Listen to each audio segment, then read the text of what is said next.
दोस्तों, आए दिन विपक्ष इलेक्शन कमीशन पर आरोप लगाते रहती है कि इलेक्शन कमीशन सरकार के पक्ष में कार्य करती है। अभी तक तो सरकार के सिफारिश पर ही चीफ इलेक्शन कमीशन और इलेक्शन कमीशन की नियुक्ति होती रही है। इसी बाबत सुप्रीम कोर्ट ने गुरुवार 2 मार्च को चीफ इलेक्शन कमीशन और इलेक्शन कमीशन की नियुक्ति को लेकर एक ऐतिहासिक फैसला सुनाया है। आइए जानते हैं आज के इस वीडियो में कि सुप्रीम कोर्ट ने क्या और क्यों इस पे यह फैसला सुनाया है। इससे पहले अगर आप सभी लोगों ने मेरे चैनल को सब्सक्राइब नहीं किया है तो प्लीज मेरे चैनल को सब्सक्राइब कर दीजिए। दोस्तों, लॉ कमीशन ने 255वीं रिपोर्ट में 2015 में कहा था कि चुनाव आयुक्त और मुख्य चुनाव आयुक्त की नियुक्ति एक स्वतंत्र कॉलेजियम सिस्टम या एक स्वतंत्र सिलेक्शन कमेटी के जरिए होनी चाहिए।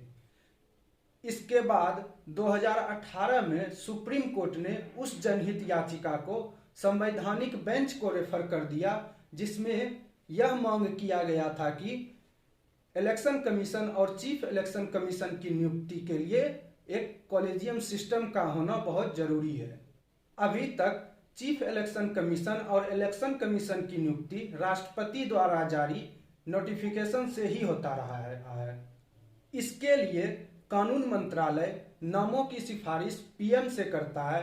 जब पीएम इसको मंजूरी दे देता है तो फिर इसको राष्ट्रपति के पास भेज दिया जाता है। फिर राष्ट्रपति इस पे मुहर लगा के इलेक्शन कमीशन की नियुक्ति कर देते हैं। इलेक्शन कमीशन और चीफ इलेक्शन कमीशन का कार्यकाल 6 साल या 65 वर्ष की आयु पूरा होने तक होती है। यानी अगर किसी इलेक्शन कमीशन या चीफ इलेक्शन कमीशन की आयु 65 हो जाती है तो उन्हें रिटायर कर दिया जाता है।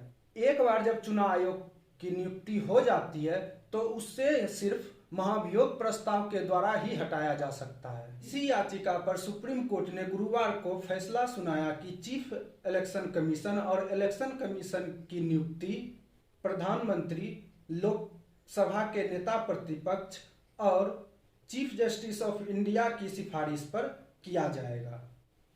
Justice K M. जोसेफ की अगुवाई वाली इस संवैधानिक बेंच ने एक मत से फैसला दिया और कहा कि चुनावी प्रक्रिया का बड़ी बेरहमी से इस्तेमाल हो रहा है जो हमारे देश के लोकतंत्र के लिए बहुत ही खतरनाक है। चुनाव में शुद्धता व निष्पक्षता का होना बहुत जरूरी है। अगर अभी इस चीज को नहीं देखा जाएगा तो आगे आने वाले समय में इसके विनाशकारी परिणाम हो सकते हैं।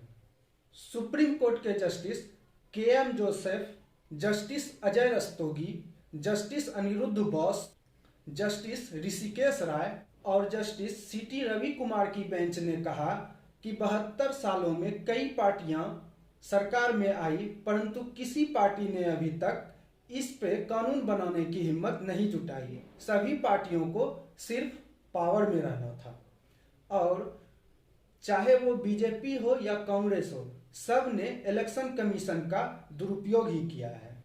सुप्रीम कोर्ट ने यह भी कहा कि लोकतंत्र तभी सफल होगा जब चुनावी प्रक्रिया निष्पक्ष और स्वतंत्र रहेगी।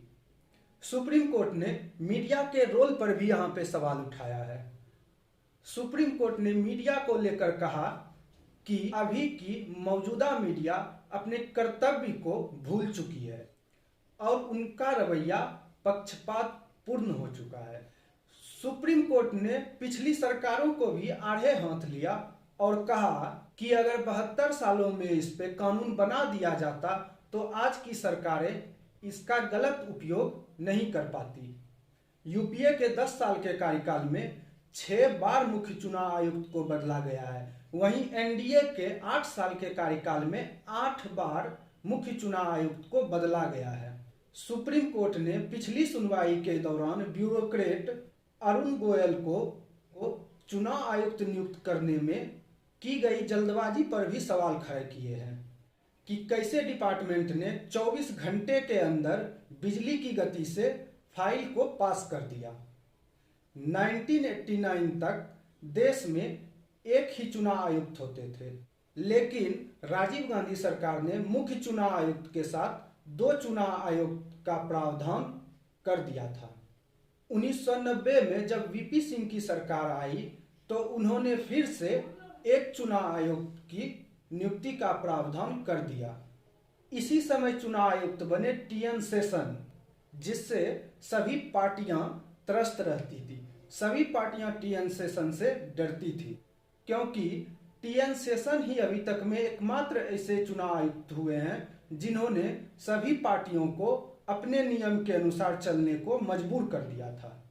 नरसिम्हा राव ने फिर से 2 चुनाव आयुक्त का प्रावधान कर दिया। 2019 में पीएम मोदी के खिलाफ शिकायत में उस समय के चुनाव आयुक्त अशोक लवासा ने पीएम मोदी को दोषी माना था, लेकिन तत्कालीन chief election commission Sunil Arora ने पीएम को क्लीन चिट दे दिया। जो लोग आज सुप्रीम कोर्ट पे सवाल उठाते हैं, उन्हें सबसे पहले अपने गिरावान में झांक के देखना चाहिए कि उन्होंने क्या किया है इस देश के लिए। पेड़ अगर बबूल का बोइएगा तो फूल की उम्मीद करना ही बेकार है। इस देश में लोकतंत्र था, है और आगे भी रहेगा। इसलिए कोई भी पार्टी जो सुप्रीम कोर्ट पे सवाल खड़ा करती है वो कहीं से भी जायज नहीं है। सुप्रीम कोर्ट अपनी जिम्मेदारी बखूबी जानती है। उन्हें इसके लिए किसी से सर्टिफिकेट लेने की आवश्यकता नहीं है।